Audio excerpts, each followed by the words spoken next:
Jedediah Smith, a renowned trapper-explorer, met his end on the Santa Fe Trail at the hands of Comanche tribesmen.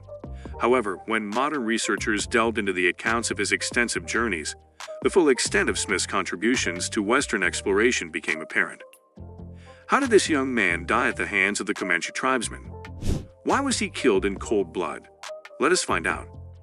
During the wild era of the 19th century in the American West, Jedediah Smith, a celebrated and multifaceted individual, fearlessly navigated the vast and dangerous landscapes.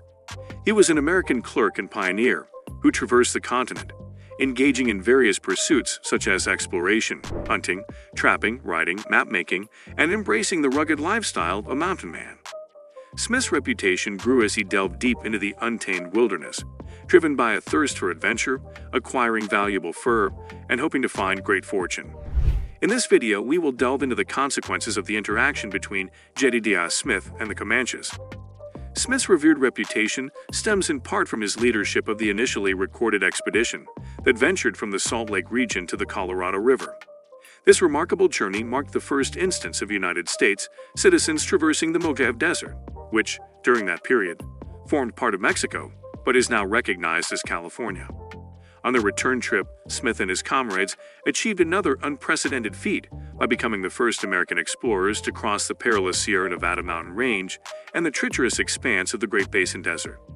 Enduring multiple harrowing encounters, including 3 Native American massacres and a brutal bear attack, Smith's explorations and meticulously documented travels became invaluable resources for future American westward expansion. These captivating adventures and tales solidified his status as a renowned and celebrated era figure.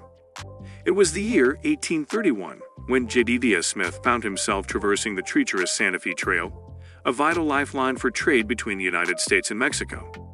Smith was a trader and was engaged in a trade enterprise referred to as the Commerce of the Prairies. As an employee of the Rocky Mountain Fur Company, Smith assumed the role of overseeing the transportation of essential provisions via supply wagons along the Santa Fe Trail. However, unbeknownst to him, a fearsome force awaited his arrival, the Comanche tribe, known for their formidable warriors and unyielding determination to protect their ancestral lands. The Comanche tribe are renowned for their formidable warrior tradition and lifestyle, and they were part of the larger Numic-speaking Ute-Aztec family of tribes. The Comanches were exceptional horsemen and relied heavily on their expertise in mounted warfare. They became renowned for their skills in raiding, hunting, and warfare, often clashing with other indigenous tribes, as well as European settlers who encroached upon their ancestral lands. Their mastery of horsemanship and military tactics allowed them to control vast territories, including parts of present-day Texas, New Mexico, Oklahoma, Kansas, and Colorado. As Smith and his small band of fellow mountain men made their way through the rugged terrain, they found themselves running out of water. His group had run out of water for 4 days, and he knew that something must be done. In his quest for water, Smith came across the Comancheros. However, they offered them no water and pointed them toward a spring a few miles away. The Comancheros warned the Americans that they could be killed if they found him in their company. Yet Smith did not heed this warning. To quench his and his comrades' thirst, he went forward towards the direction of the spring that he was informed of. He went off alone, as he usually did, ignoring the warnings that he received. His group stayed back while he went in search for water, in the hopes that they would rendezvous later perhaps. However, unbeknownst to them, later would never arrive for Jedediah Smith. As Smith walked across the path towards the spring, he found himself surrounded by a group of Comanches. There was a band of 15 to 20 Comanches that had surrounded the traveler. Regrettably, shortly before reaching the spring, Jedediah Smith found himself encircled by the Comanches, facing the imminent danger of death as they deliberated their course of action. The Comanches, on that particular day, showed no regard for the legalities outlined in any specific treaty. Smith and his party had been engaged in illicit trading activities for more than 10 years, willfully disregarding numerous agreements and treaties. The Comanches, ever vigilant and fiercely protective, perceived this intrusion as threatening their way of life. However, Smith believed that his charms could be of use. Despite his efforts to remain composed, Jedediah Smith endeavored to make a favorable impression on the Comanche by offering a smile and exchanging greetings. However, for a tense few moments, none of the Comanche warriors reciprocated his gestures of goodwill. The Comanche gradually formed a circle around Smith, assuming strategic positions while provoking his horse.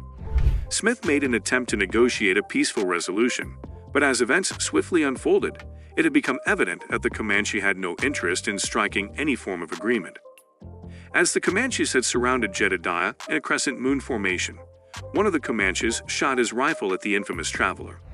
As the noise of the gunshot startles the horse, a lead ball tears into the shoulder of Jedediah Smith.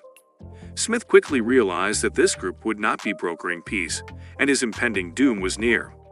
The horse's startling caused it to topsy-turvy down. However, it remained standing, and on his valiant horse, Smith took to his rifle and shot back at the Comanches. Despite being injured, Smith manages to shoot down, who later came to be identified as the Comanche chief, the Comanche warrior. While Smith knew that death imminently arriving, he still took a chance. He reached for one of the two single-shot pistols he keeps tucked in his belt, which turned out to be a bad decision. In the small amount of time that it took for him to take his pistol, the Comanches had already begun their attack on Smith. Enraged by the fact that the American had managed to kill their chief, they were swift to exact revenge. There was no savior for Jedediah Smith. The Comanches drove their swords through Smith's body, slashing the torso of America's marvelous mountain man. The only mercy for the unfortunate Smith is that it is all over in seconds, as his body lied lifeless, covered in blood and plains dust. Satisfied after their quenching their thirst for revenge, the Comanches took their chief's body, alongside all of Smith's belongings, his guns, his horse, and other valuables. Yet without any mercy, they left his body on the path for vultures to feed on, and his body forever lost to nature. However, several days later, Smith's party came across a Comanchero, a trader on the Santa Fe Trail, who possessed Smith's belongings. To the dismay of Smith's grieving younger brother, Austin, the Comanchero presented them with Smith's pistols and rifle. It was revealed that the Comancheros had obtained these items through trade with the Comanche tribe, who had taken them after murdering Smith. The Comancheros also relayed the Comanche's side of the story, which aligned with the eyewitness accounts they had gathered.